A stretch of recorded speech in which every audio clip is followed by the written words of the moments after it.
Hello my friends. My name is Bot Mathematician and this is Hello Sir. Also, Chief Investigative Reporter Dora joined us this evening. Gadgets and Gazette always gets the scoop. We have reason to believe that more and more casino element appear in Hearthstone. Today we will talk about the heroic Brawliseum and new unique rewards that you won't be able to get. We will talk about new ways to manipulate players and answer the question, should you take part in this activity? Let me briefly state the facts. On May 17th, instead of the traditional Tavern Brawl, heroic Brawliseum will take place. The cost of participation in this unique event is 1,000 gold coins or $10. The player is matched against other brawlers in a series of games until the player has lost 3 games or won 12, after which they will receive semi-random rewards based on their number of wins. The maximum reward is 50 packs, 1100 gold and dust, and 3 golden legendary cards. But receiving such a valuable award entails a huge risk. Recently, the heroic brawl has become a tradition for every expansion phase. But this is the second event in a row that disappointed the players. According to our surveys, an extremely small number of players take part in this challenge. For this reason, in February 2023, in addition to the usual rewards, the developers added an exclusive Ghoul Queen Scarlet skin. This is the first female skin for the new Death Knight class. To receive an exclusive reward, the player had to win 3 times in one run. The problem was that getting victories in the heroic Brawliseum is an incredibly difficult task. Players are up against the best players and the best strategies. At 50% win rate you can only get 2 or 3 wins. This means that in order to obtain an exclusive skin, some players would have to spend a large amount of resources to make several attempts. The players were extremely disappointed with Blizzard's approach and subsequently the company edited the rules for obtaining the skin. Players got the opportunity to earn a reward for a total of 3 wins in different runs. Blizzard has a unique feature. The company rarely draws conclusions from its own mistakes. The current situation with the new heroic Brawliseum confirms this. This time the developers have presented 2 skins for the Death Knight. This class still has very few cosmetics, so new skins are of great interest to players.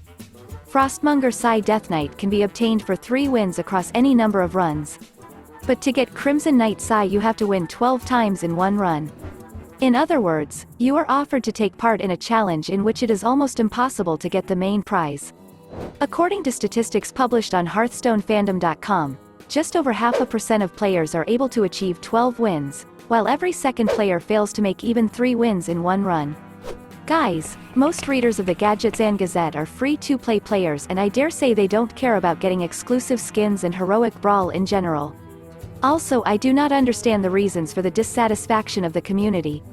Why is an exclusive reward for a very hard achievement a bad idea? Dora, you're right. Most likely this topic is not very interesting for free-to-play players, although it is directly related to them. We'll talk about this a little later. In general, exclusive awards for excellence are a great idea. It would be great if Blizzard rewarded the top players in competitive play with unique cosmetics to make their achievements more visible. Why not? As for me, the problem lies in the manipulative methods that Blizzard uses. In the conditions for obtaining the skin, we see masked signs of the casino. Pay money and get a chance to win a unique reward with a very small chance. Of course, your skill level will be an important factor, but to achieve 12 wins you will need a ton of luck. There has never been anything like this in traditional Hearthstone. When you buy packs you always know exactly what you will get even in the worst case scenario. The same applies to other offers in the store. Yes, Hearthstone has some gambling elements, but if you are unlucky enough to find a specific card in the packs, you can craft it, which minimizes the failure factor and does not allow premium players to have an advantage. By using unique skins, Blizzard is trying to arouse gambling feelings in players, forcing them to spend big money for a ghostly opportunity to receive a reward. Of course, you can get this feature for free using the in-game currency, but the amount of gold in the game is strictly limited. By spending gold, you will be forced to purchase the upcoming mini-set with real money. We agree with Zeddy, this is another manipulative feature of Heroic Brawl. Some players will run out of their gold holdings, which will force them to make purchases with real money in the future. By the way, Blizzard has already used a similar approach in the Mercenaries mode. You could only get gold and diamond skins for your mercenaries by purchasing packs. Crafting tools were not available. In addition to this, the packs did not have pity timer. All this turned the process of obtaining skins into a gamble. Absolutely disgusting and manipulative approach. We consider this topic extremely important, as we do not want traditional Hearthstone to turn into a casino. We are very scared by this prospect, especially against the backdrop of the financial success of Marvel Snap, in which Ben Brode uses gambling element to sell competitive tools. But more important, in our opinion, are the reasons for such manipulative decisions by Blizzard. Over the past year, we have put a lot of effort into studying the profits of Hearthstone. The data obtained led us to the conclusions about the decrease in the effectiveness of the game. According to circumstantial indications, the audience of Hearthstone is slowly increasing from month to month. Player engagement is quite high. On average, our viewers spend an hour and a half in the game every day, which is an excellent result. At the same time, Hearthstone's revenue on mobile platforms is rapidly declining. During the pre-release period of Festival of Legends in April, Blizzard only made $4 million in the mobile market, although a year ago, during the pre-release period of Sunken City, the company managed to earn $6 million plus $4 million from Apple devices in China. There are a lot of reasons for the decline in income, but the most important, in our opinion, is the lack of a long-term monetization strategy. Blizzard periodically introduces manipulative methods that have a negative impact on earnings in the long run and also ignores simple enough opportunities to attract the masses of players. Recently, almost all new things in the game are related to monetization and most of them are extremely ambiguous.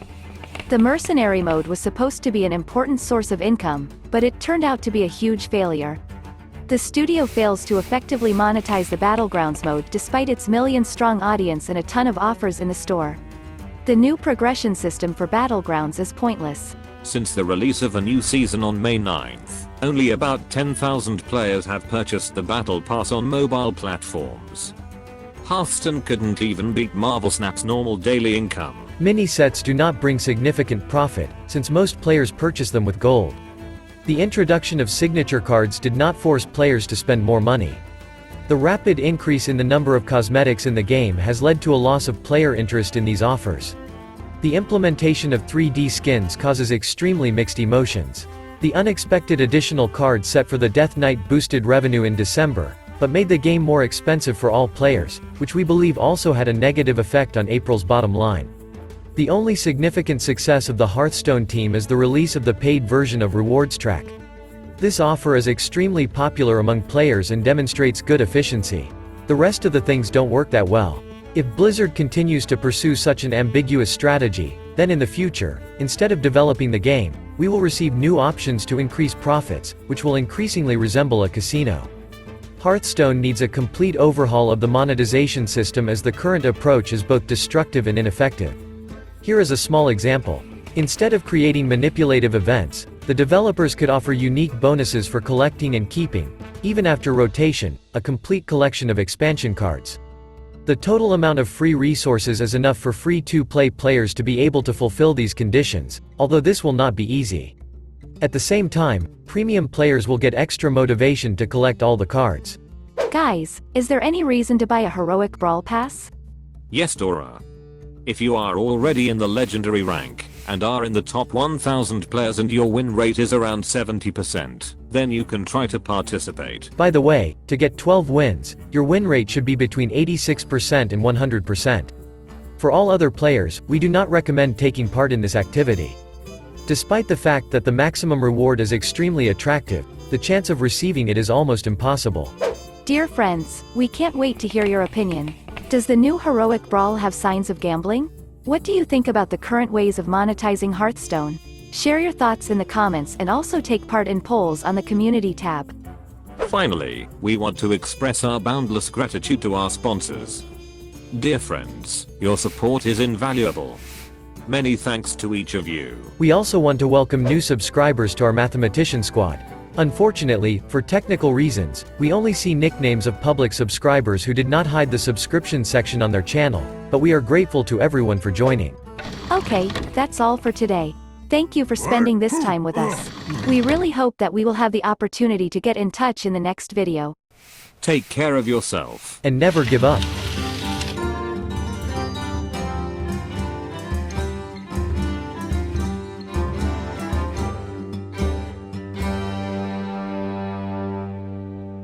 Job's done.